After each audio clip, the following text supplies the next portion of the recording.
Bismillahirrahmanirrahim. Assalamualaikum warahmatullahi wabarakatuh. Di sini kami dari kelompok 3 akan mempresentasikan tentang aliran-aliran pendidikan dan pengaruhnya di Indonesia. Dan saya sendiri atas nama Samsul Bahri dan rekan saya yaitu atas nama Sofyan Hadi. Di sini langsung saja yang pertama yaitu pengertian aliran pendidikan. Di sini sudah terpampang jelas. Aliran pendidikan adalah pemikiran-pemikiran yang membawa pembaruan dalam dunia pendidikan. Pemikiran tersebut berlangsung seperti suatu diskusi berkepanjangan, yakni pemikiran-pemikiran terdahulu selalu dianggap atau selalu ditanggapi dengan pro dan ada juga kontra oleh pemikir berikutnya, sehingga timbul pemikiran yang baru. Kedua yaitu macam-macam aliran pendidikan. Yang pertama yaitu aliran klasik.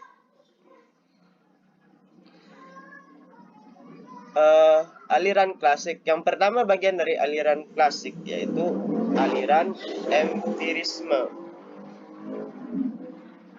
Aliran empirisme yakni aliran ini menganut paham yang berpendapat bahwa segala pengetahuan, keterampilan, dan sikap manusia dalam perkembangannya ditentukan oleh pengalaman atau empiris, nyata, melalui alat indranya baik secara langsung berinteraksi dengan dunia luarnya maupun melalui proses pengolahan dalam diri dari apa yang didapatkan secara langsung.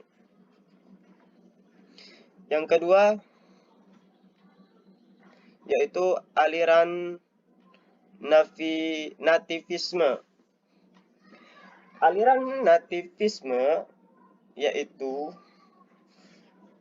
merupakan teori kebalikan dari teori empirisme yang mengajarkan bahwa anak lahir sudah memiliki pembawaan baik dan buruk.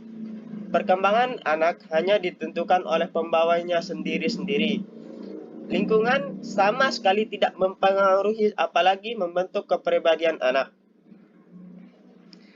Yang ketiga, aliran konvergensi.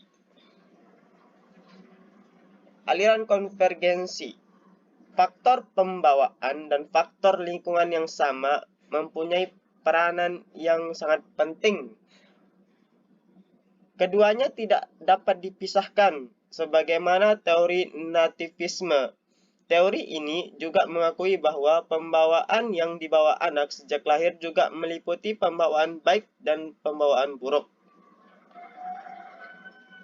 Yang keempat yaitu aliran naturalisme.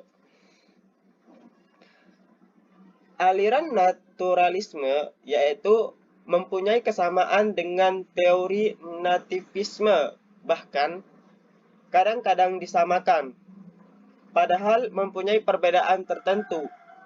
Ajaran dalam teori ini mengatakan bahwa anak sejak lahir sudah memiliki pembawaan sendiri-sendiri, baik bakat, minat, kemampuan, sikap, watak, dan pembawaan-pembawaan lainnya. Selanjutnya di sini kita ke aliran modern. Aliran modern. Yang pertama yaitu progresivisme. Di sini sudah dijelaskan bahwa progresivisme adalah gerakan-gerakan pendidikan yang mengutamakan penyelenggaraan pendidikan di sekolah berpusat pada anak atau child-centered, sebagaimana reaksi terhadap pelaksanaan pendidikan yang masih berpusat pada guru atau teacher atau bahan pelajaran atau subjek. Yang kedua yaitu esensialisme. Esensialisme modern dalam pendidikan adalah gerakan-gerakan pendidikan yang memprotes gerakan progresivisme terhadap nilai-nilai yang tertanam dalam warisan budaya sosial.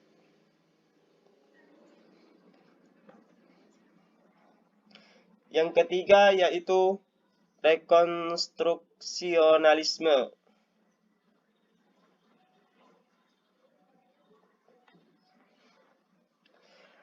Rekonstruksionalisme memandang pendidikan sebagai rekonstruksi pengalaman-pengalaman yang berlangsung terus dalam hidup. Sekolah yang menjadi tempat utama berlangsungnya pendidikan haruslah merupakan gambaran kecil dari kehidupan sosial. Jadi, di dalam sekolah merupakan digambarkan bagaimana kehidupan sosial di kehidupan masyarakat. Di sekolah digambarkan sebagian kecilnya saja dari kehidupan bersosial di masyarakat. Yang keempat yaitu perennialisme. Perennialisme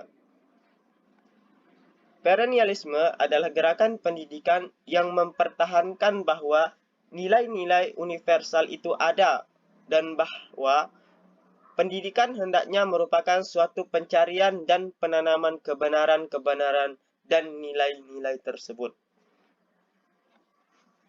Yang kelima yaitu idealisme. Idealisme merupakan suatu aliran ilmu filsafat yang mengagungkan jiwa. Menurutnya, cita adalah gambaran asli yang semata-mata bersifat rohani dan jiwa terletak di antara gambaran-gambaran asli atau cita dengan bayangan dunia yang ditangkap oleh panca indera. Selanjutnya, di sini kita masuk ke materi yang terakhir, gerakan baru pendidikan dan pengaruhnya di Indonesia. Gerakan baru pendidikan. Yang pertama, gerakan pembaru pendidikan yaitu pengajaran alam sekitar. Di sini gerakan baru pendidikan itu pengajaran alam sekitar, di mana gerakan pendidikan di alam sekitar yaitu gerakan yang mendekatkan anak pada alam sekitarnya. Adalah gerakan pengajaran dalam alam sekitar. Perintis ajaran ini adalah Finger di Jerman dengan Heimatkunde, pengajaran alam sekitar, dan J. Ligvar di Belanda dengan Het van Leven, kehidupan senyatanya. Alam sekitar sebagai fundamen dan pengajaran memberikan dasar emosional sehingga anak menaruh perhatian yang spontan terhadap segala sesuatu yang diberikan kepadanya, asal itu didasarkan atas dan diambil dari alam sekitarnya. Yang kedua, pengajaran pusat perhatian. Pengajaran pusat perhatian dirintis oleh Oviderminat de Crowley dari Belgia dengan pengajaran melalui pusat-pusat minat. Di samping pendapatnya tentang pengajaran global, pendidikan menurut de Crowley berdasarkan pada semboyan sekolah untuk hidup dan oleh hidup. Anak harus dididik untuk dapat hidup dalam masyarakat dan dipersiapkan dalam masyarakat. Anak harus dihadapkan kepada pembentukan individu dan anggota masyarakat. Yang ketiga yaitu sekolah kerja. Apa maksudnya sekolah kerja?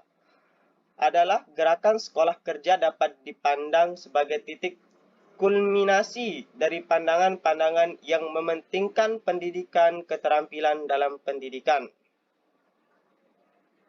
Yang keempat, pengajaran proyek. Pengajaran proyek merupakan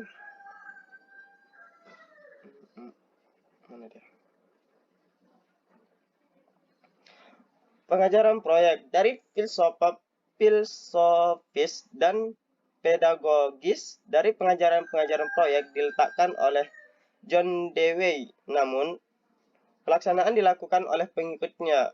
Pengajaran proyek biasa digunakan sebagai salah satu metode mengajar di Indonesia, antara lain dengan nama pengajaran proyek, pengajaran unit, dan sebagainya. Pengajaran proyek akan menumbuhkan kemampuan untuk memandang, memecahkan masalah secara komprehensif.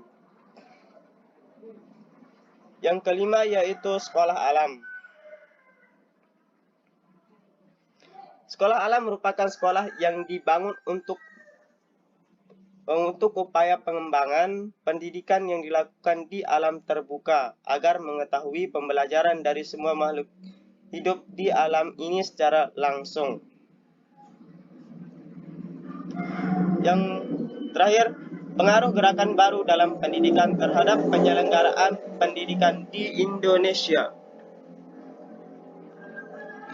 Kajian tentang pemikiran pendidikan pada masa lalu akan sangat bermanfaat untuk memperluas pemahaman tentang seluk-beluk pendidikan, serta memupuk wawasan historik dari setiap tenaga kependidikan.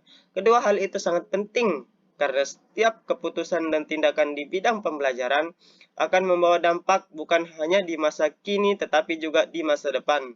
Oleh karena itu, setiap tindakan dan keputusan itu harus dipertanggungjawabkan secara profesional. Nah, di sini kami sudah menyediakan 5 pertanyaan, di mana pertanyaan antara lain yang pertama itu jelaskan pengertian aliran klasik dan aliran modern. Yang kedua, jelaskan pengertian aliran pendidikan. Yang ketiga, mengapa aliran nativisme merupakan kebalikan dari teori empirisme?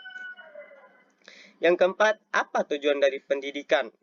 Dan yang kelima yaitu apa tujuan pendidikan dalam aliran progresivisme? Nah, di sini ada lelucon sedikit. Ikan hiu makan tahu? Tentu saja tidak ada lah. Oke, sekian dan terima kasih. Wassalamualaikum warahmatullahi wabarakatuh.